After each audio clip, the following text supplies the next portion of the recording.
Welcome to my channel. She was a forgotten pilot, living quietly in the Arizona desert, until a ghost signal pulled her back into the fight. When an elite SEAL team was ambushed with no hope of rescue, a retired Warthog roared to life, flown by the legendary call sign Widow 7. What followed wasn't an airstrike. It was chaos unleashed, a single pass that turned certain death into a miracle. Most people in Ridgebend had never heard of me, and that was the point. For the past 6 years, I lived a life so ordinary it could make your eyes glaze over. I repaired civilian planes, filed inspection reports, stocked spark plugs. They called me Doc around the hangar, short for Doctor of Bolts, maybe, but none of them knew I once answered to something else. They didn't need to. I live in a quiet pocket of Arizona, just north of the Black Canyon Range. My hangar sits behind a faded gas station off Highway 28. Locals come by for help with crop dusters, hobby planes, or once in a while, a CEO's antique twin prop. I fix what's broken, say little, and ask less. But I still have the Warthog. It sits in the far end of the hangar, covered in a silver tarp. Officially, it's listed as a restoration project, a relic purchased through military surplus. It's been stripped of all armaments. To anyone who sees it, it's just a hunk of retired metal with outdated avionics. But to me, it's what's left of Lieutenant Commander Mara LeClaire. Call sign, Widow 7. I hadn't flown her in 6 years. Not once. Not even for joyrides. The Air Force let me walk away without a fuss. No courts, no press, just a whispered recommendation that I quietly retire. That's what happens when you get too close to an operation the Pentagon swore never happened. The real story is locked behind concrete and security clearances no one wants to revisit. Let them bury it. But I never forgot how to fly. I still ran pre-flight checklists in my head while brushing my teeth. I still kept my certifications current under a different name. Every month, I'd take up a client's plane for a test flight that always happened to include tactical flight patterns, stall drills, and enough G-force maneuvers to raise eyebrows if anyone knew what they were looking at. No one ever asked, so I never had to answer. Then one afternoon, the call came in. Not through any civilian channel. Not through FAA alerts or emergency broadcasts. No, this call came in through a frequency I hadn't heard crackle in years. A buried comms channel tied to an encryption protocol the Air Force decommissioned in 2016. No one should have been able to use it. Yet there it was. A male voice, strained and clipped by static. Emergency asset request. Grid Echo 9. Immediate air support required. Hostile engagement. No response from command. Closest asset, unverified. Civilian registry, Widow 7. I just stared at the radio. At first, I thought I was imagining it. Or worse, some old combat trauma bubbling up in the form of hallucinations. But then it repeated, clearer this time. This is Deputy Commander Ronan Gage. If Widow 7 is operational, we have 8 U.S. operators pinned down in Black Canyon sector. Ammunition low. No extraction window. Requesting any available asset. This is not a drill. I didn't move for a full 5 seconds. Then I looked across the hangar at the silver tarp in the corner. That aircraft hadn't been started in years. The hydraulics were dry. The electronics were supposed to be gutted. The targeting systems were obsolete, deactivated, and boxed away. But some calls don't wait for permission. And I had never been very good at staying grounded when people were dying. 12 minutes. That's how long it took me to get Widow 7 airborne. In those 12 minutes, I forgot I was supposed to be someone else now, a quiet mechanic with calloused hands and a smile reserved for invoice payments. I became her again, the pilot, the voice over the mountains, the one who answered when the official channels fell silent. First, the tarp came off. She was dusty, yes, but not broken. I kept her maintained in secret, just in case. In case of what, I never really knew. Until now. I slid into the cockpit. The seat hugged me like an old friend. My hands moved on their own. No hesitation, no second guessing. Battery switch. Fuel check. Pressure systems. Throttle arms. Each lever, each button, remembered me as much as I remembered it. The HUD flickered to life like it had just taken a nap. There were no weapons on board, not officially. I had long since removed the 30mm GU-8 cannon, and the missile mounts were empty. But what no one knew, what I'd never told anyone, was that I'd outfitted Widow 7 with something different. Legal, technically, but devastating if used right. I had installed non-lethal combat systems I designed myself. Blinding strobes, acoustic suppression, ECM disruptors strong enough to jam enemy drones and disable targeting optics. No bullets, just chaos. Controlled chaos. As I taxied down the old private strip behind my hangar, I sent one message across the encrypted frequency. Widow 7 responding. ETA 9 minutes. Paint the target zone. There was a pause. Then Gage's voice came back, staggered, but stunned. Holy hell. You're real. Stay alive, I said flatly. I'll handle the rest. The Warthog's engines roared as she lifted off the runway. The desert blurred beneath us.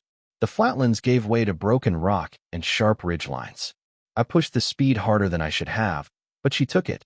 Of course she did. She'd waited 6 years to fly again. Below me, the black canyon opened like a wound, carved deep and raw into the landscape, flanked by steep cliffs and dense vegetation. The perfect kill zone. I remembered it from recon briefings years ago. The kind of place where ambushes go to succeed. I tapped into the open mic frequency, and the first thing I heard was gunfire. Desperate breathing. A half-shouted report. Enemy closing in east slope. Northwest is cut off. Down to last max. Where's that support? I keyed the mic. This is Widow 7. Mark your position with infrared. Keep your heads down. Silence. Then a whisper. Did she say Widow 7? They knew the name. Not from records, because those were long gone. They knew it from stories passed between teams. About a pilot who made impossible passes in dead zones. A voice that came only when no one else would. Then came Gage's reply. One word, said with disbelief, and something else, hope. Copy. As the IR markers lit up on my HUD, I dropped into a descending curve, low and fast, skimming the edge of the cliffs. The radio flared with a sarcastic chuckle. A young voice, probably a new recruit. Great. We're getting saved by someone flying an antique. This is how we die? I didn't respond. I didn't need to. Widow 7 cut a pass across the canyon floor, so close the nose cone nearly scraped the cliffside. I released the first volley, high-frequency strobe pulses aimed at enemy clusters. They blinked white-hot through the goggles. The acoustic disruptors followed, scattering sound waves that scrambled communication and balance. Screams erupted from below, not of pain, but confusion. Then the ECM blanketed the field, turning every enemy drone into a paperweight and every targeting reticle into static. One pass. 7 seconds. The gunfire stopped, and the silence that followed was the kind that makes people believe in ghosts. The canyon was quiet. Too quiet. Even with the engines humming, I could feel it, like the world had hit pause. No chatter from the enemy. No movement. Just the echoes of my flyover bouncing off the jagged walls of Black Canyon. Widow 7. Came Gage's voice again, this time low and reverent. Who the hell are you? I didn't answer. I couldn't. Not now. I banked hard left and climbed, scanning for heat signatures. There were still signs of movement. Stragglers, enemy combatants confused and retreating. A few tried to regroup near the north slope. They wouldn't get the chance. I triggered a second wave. Sonic pulses just above the threshold of nausea. Non-lethal, but unbearable. The enemy faltered, scattered like ants under a floodlight. Then I heard it, quiet at first. A laugh, somewhere in the chaos below. That's not support, someone said over the SEAL's comms. That's a ghost. And maybe they were right. Because I had disappeared for 6 years. Vanished off the books, erased by a scandal so convoluted most of the brass didn't even remember what it was about anymore. The real reason? I refused a promotion that would have sent me to D.C. to push paper for the rest of my career. I said no to politics. They said yes to my silence. So I left, but I never quit. I spent those years in Ridgebend staying sharp, training in the dark, building systems I hoped I'd never have to use. I told myself it was therapy, that it was just in case. Deep down, I knew the truth. I was waiting for someone to call me back in. As I circled for a final pass, I heard Gage's voice again, this time directed at his team. Start moving. Widow 7 just gave us a hole. Let's use it. The team shifted, repositioning under the cover I'd created. I watched as 8 SEALs emerged from cover, one of them limping, another dragging a wounded operator. I saw a flare go up, green. Signal for ready extraction. I opened the mic again. Extraction path is clear. Evac choppers inbound. Gage replied, no air support from command. Said it was too risky. Of course they did. I scanned my fuel. I had one more run in me before needing to head back. So I made it count. I dove fast, faster than Widow 7 had flown in a decade. I pushed her to the edge of what she could handle. Strobes, jammers, sonic bursts, all deployed in perfect sequence as I screamed across the canyon one last time. Behind me, the enemy broke. No formation, no cohesion, just a panicked retreat. And for the first time in what had probably felt like hours to the SEALs, there was no return fire.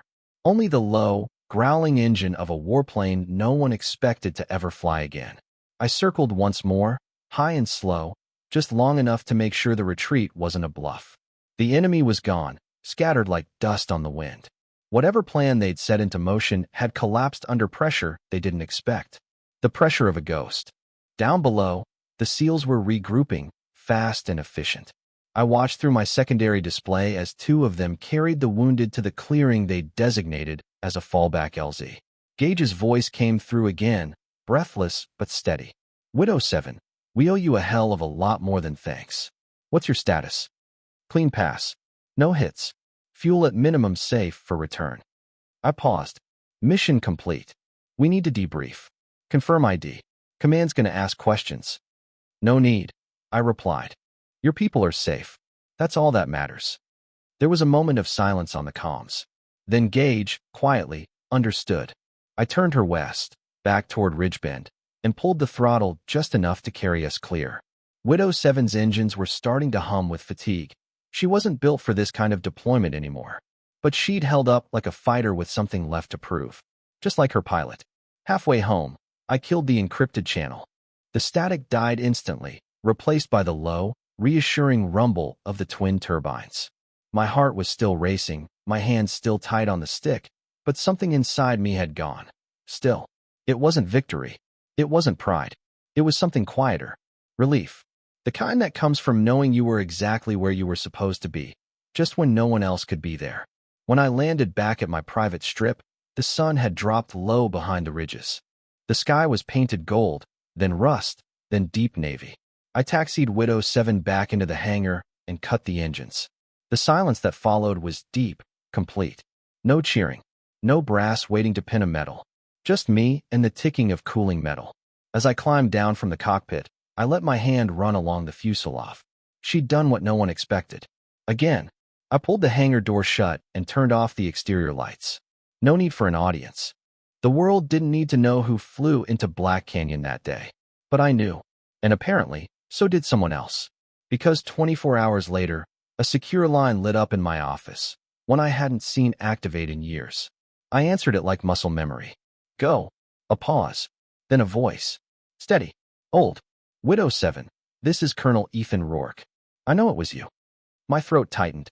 I hadn't heard his voice since the day they let me walk away from it all. You still listening to backwater skirmish chatter, Colonel? I asked. Only when a ghost flies through a no-support zone and extracts an entire SEAL team with nothing but improvised suppression systems and an unregistered airframe. His tone softened. You haven't lost it. I didn't do anything official, I replied. Just cleaned up a mess. You're kind of cleaning, he said. Always surgical. I didn't say anything.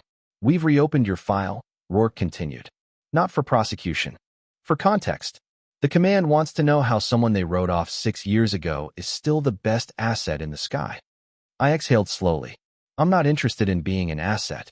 Too bad, he said. Because you already are. And they're not the only ones talking. I didn't sleep that night. Couldn't. Rourke's call had brought more than old memories back. It stirred a storm of unfinished business.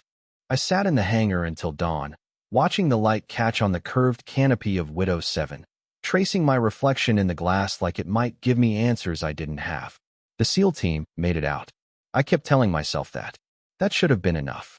But now the machine had started turning again, the one I'd worked so hard to step away from. I knew how this would go.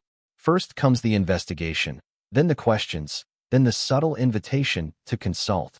Then, maybe, the demand. The military didn't like unanswered miracles, especially not ones that came from ghosts. By the second day, the chatter had reached aviation circles I hadn't heard from in years. A pilot friend from my academy days, Mina, sent a message through a backdoor channel. Tell me it was you in Black Canyon. Please. I didn't reply, but it didn't matter. Because by the end of the week, a quiet group of pilots and operators had started piecing together the story. An unmarked A-10 made a single pass through an active ambush and neutralized the field with precision no modern system could replicate. No kills, no explosions, just complete collapse. No one on record had flown it. No one had ordered it. And no one had stopped it. And that's when it started again. The rumors. The myth. Widow 7. It wasn't long before I got the next call. This one not from Rourke, but from someone I hadn't expected. A young SEAL named Trenton Vale. One of the operators I'd pulled from the canyon. He came alone, driving across 3 states in an old pickup with out-of-state tags. He found me sitting outside the hangar, drinking coffee that had long since gone cold. He approached slowly. No uniform. No questions. Just stood there, watching the silver frame of the Warthog shimmer in the rising heat. She's real, he said, voice barely above a whisper. I nodded once. She is. He looked at me then, really looked. His lip was still busted from the canyon, and a bandage wrapped his left hand. But his eyes were sharp, awake in a way I'd seen before. I've heard your name before, he said. Not officially, just in whispers. Widow 7, the pilot who doesn't exist. They say you flew missions no one else could. Those stories are exaggerated, I said. Are they? He asked, pointing toward the hangar. Because we were dead, ma'am. We knew it. And then you came through that canyon like it wasn't even dangerous. You didn't hesitate. I looked down at my boots. I used to. I just learned not to show it. He pulled something from his jacket, an old patch, torn at the edges. Black stitching on faded green fabric. Team stitched this last night, he said, handing it to me. We don't care what command says. To us, you're not retired. You're not a myth. You're the reason we're alive. The patch read, 1 pass. No hesitation.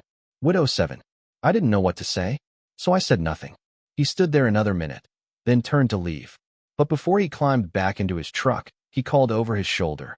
They'll try to bring you in again. Just so you know. People like you make command nervous. I didn't respond, because he was right. By the time the Pentagon officially acknowledged the Black Canyon incident, the version of events making the rounds in military circles had already gone far beyond their control.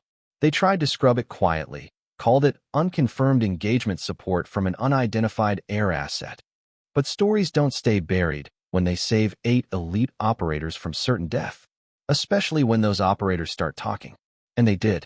Not to the press, not to officials, but to their families, to other units, to anyone who would listen in the barracks late at night or between field rotations. The story always started the same way. We were surrounded, no way out, and then she came. Word spread fast, but no one had a name, only the call sign. Widow 7, a legend pulled from the ashes of long classified files and whispered accounts from forgotten missions. A week after Vale's visit, I got a secure envelope dropped at my hangar doorstep. No return address, no signature, just a flight helmet inside. Black, burnished with age. My old unit decal was still there, faint but visible. The ghosted silhouette of the A-10 with a single red numeral, 7. Tucked inside the helmet was a note. Some of us never erased your name. We've been waiting.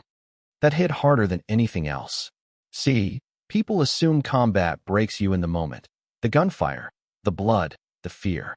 But it doesn't. Not always. Sometimes what breaks you comes after. When the fighting stops, and they ask you to turn it off like a switch. They call you back for awards, then dismiss you before the next meeting.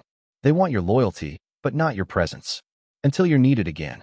And then suddenly, they remember. Colonel Rourke called again 2 nights later. This time, his tone wasn't nostalgic. It was official. We've got a proposal. I'm not returning to active duty, I said flatly. No one's asking you to. But there's something else. He paused. I could hear the stiffness behind his silence. There's a group forming. Unofficial. We want you to help train the next generation. No ribbons. No press. Just real pilots. The kind who understand that service means more than following checklists. I didn't answer right away. I walked out to the hangar, stood under the wing of Widow 7 and ran my hand along her cold skin. She was never supposed to fly again. Not really. But now, her presence felt necessary. Not as a weapon, as a lesson. When I returned to the line, Rourke was still there. Send them, I said. Who? The pilots. The ones who know what flight means. The ones who won't wait for permission to do what's right. He exhaled through the line. They'll be there by week's end. And just like that, the mission changed. They came in 2s and 3s, young, sharp-eyed, eager. Not recruits exactly. These were already seasoned pilots. Officers. Flyers with hours in combat zones. But something in their file marked them as difficult or unorthodox. My kind of people. Word had gone out through unofficial channels. A civilian mechanic in Ridgebend had done the impossible. And she was willing to teach. If you didn't mind learning things no manual could show you. I didn't hang a sign out front. Didn't start a school. I didn't have to. The sky has a way of calling those who still believe in flight as more than a job. My training wasn't what they expected. No PowerPoint. No slide decks. No simulators. I started every session the same way, with a battered 1943 T-6 Texan trainer. You think you can fly? I'd ask. Good. Prove it without radar, autopilot, or a digital horizon. They'd squint at the antique. No HUD. No GPS. Half of them had never flown without glass cockpits before. That's when the real lessons began. We flew over the canyon ranges, hugging thermals and watching for wind shifts the instruments wouldn't catch. I taught them to read cloud patterns like intel reports, to feel the nose dip a second before a stall, to trust their ears as much as their eyes. And when they landed, drenched in sweat and adrenaline, I'd hand them a file of my notes, written by hand, annotated in margins. Lessons from 2,000 hours of real-world CAS ops, stripped of doctrine and polished by instinct. The best of them didn't ask questions. They listened. Then they flew better. One of the pilots, Lieutenant Risa Tomlin, stayed after her third flight and asked, "Why are you really doing this? You could have vanished again. No one would have found you." I looked up from my clipboard. Because sometimes, the next mission isn't one you fly. It's one you teach someone else to finish. She nodded, slowly, and didn't press. She understood. They all did, eventually. They came from different branches. Navy, Air Force, even one Marine pilot who'd bribed a logistics officer just to get clearance to visit. But what bound them wasn't their rank or their resume. It was the unspoken question behind every one of their flights. When the system fails, will I know what to do? And I made damn sure they would. Not by memorizing procedures, by understanding what courage looked like when no one else was coming. The training continued quietly, week after week. Word of mouth only. No official paperwork. No rosters. But the reputation spread fast, faster than I expected. Not because I was famous. I wasn't. I was barely a rumor. But because pilots talk. And the ones who came here walked away different. They weren't just more skilled. They were sharper, bolder, more willing to trust their gut when orders made no sense, or when orders never came at all. One day, a young Air National Guard pilot named Nolan brought me a photo. It was a printout of Widow 7 in flight, grainy, caught on a drone cam the night of the Black Canyon rescue. Below the image, he had scribbled 6 words. "Don't wait for permission to save." I stared at it longer than I thought I would. Those words weren't mine. Not officially. But they captured everything I had ever believed in a way no citation or medal ever could. "Where did you hear that?" I asked him. "Team Kilo's debrief," he said. "They all say it now." It was spreading. Not my name, but the idea that sometimes doing the right thing doesn't come with clearance codes or green lights. Sometimes, the only approval you need is the urgency of the moment. I pinned the photo to the corkboard in my office. Beneath it, I added one more note in my own handwriting. "When the call comes, fly." That same week, I got another visitor. This time, it was a quiet man in a dark suit. Civilian. Government badge, but no rank. He didn't identify his agency. "You've been consulting off the books," he said. "I've been flying," I replied. He studied me. "You know that what you did in Black Canyon, it set a precedent." "No," I corrected him. It reminded people what precedent used to mean. He didn't argue, just handed me a sealed folder. Inside was a contract offer. Defense consulting. Advisory role. Unofficial capacity. No press. High clearance. Unlimited budget. I slid it back across the table. "I already have students," I said. "Those are lessons we need in uniform," he countered. "They're learning just fine without the uniform," I replied. Before he left, he said, "You do realize this whole thing, the mission, the rescue, the aftermath. It'll be debated in D.C. for years. Half the generals think you broke the chain of command. Maybe I did, I said, standing. But the other half, they think you rewrote it. I didn't smile, but I didn't deny it either. Not long after the suit left, I got an unmarked envelope. No return address. No official seal. Just a letter, written in tight, deliberate handwriting. It was from Gage, the SEAL team lead from Black Canyon. You saved us when no one else would. They're calling it a miracle. I'm calling it duty. He enclosed something with the letter, a piece of shrapnel. Twisted, scorched at the edges. Pulled from the battlefield after the ambush. On it, he had etched one word. Widow. No number. Just the name. That was the moment I knew. Whatever they thought they erased from the files, the people who mattered would always remember. I didn't need awards. Didn't want my story printed on glossy pages. But I wanted that piece of metal. I placed it on my workbench, next to the tools I used to keep Widow 7 flying. A reminder. A weight. Something to hold in my hand when the days grew too quiet and the world tried to pretend nothing had ever happened. Because something had happened. Something real. Something that proved legends don't need uniforms to serve. In the months that followed, the hangar became more than a place for repairs. It became a gathering point. Pilots would return, not just for more training, but to talk. To ask questions they couldn't voice in briefings. About fear. About instincts. About those seconds before you engage when the silence could mean life or death. I didn't always have answers, but I had stories. And sometimes, those were enough. And one evening, just as the sun sank behind the desert ridges, I heard a knock at the hangar door. It was Colonel Rourke. Older, slower, but still sharp in the eyes. He carried a small box. Inside it was my original flight pin. Polished, clean, untouched since the day I turned it in. I figured, he said, you might want it back. I held it. Let the weight of it settle into my palm. I didn't lose it, I said quietly. No, he agreed. You just carried it differently. We stood there for a long moment. The engines of Widow 7 still ticking cool behind us. Then he said what I didn't expect. We're not going to rewrite the books, but we are going to add a footnote. I raised an eyebrow. About a pilot who flew a mission no one authorized and saved lives no one else could. A ghost? I asked. He chuckled. A reminder. A year has passed. The official records list Black Canyon as a non-standard extraction scenario. No names. No unit credits. Just a vague description of enemy retreat due to unknown aerial interference. Let them keep it that way, because those of us who were there, we remember the truth. Every year on the anniversary, I take Widow 7 up at dawn. No flight plan. No destination. Just sky. It's not for show. No one watches. No one claps. It's for me. For them. For the memory of the mission that should have failed but didn't. Because someone showed up when no one else would. This last time, as I banked over the desert, I caught a glint of light from below. On the ridge west of Ridgebend, a group had gathered. SEALs. Pilots.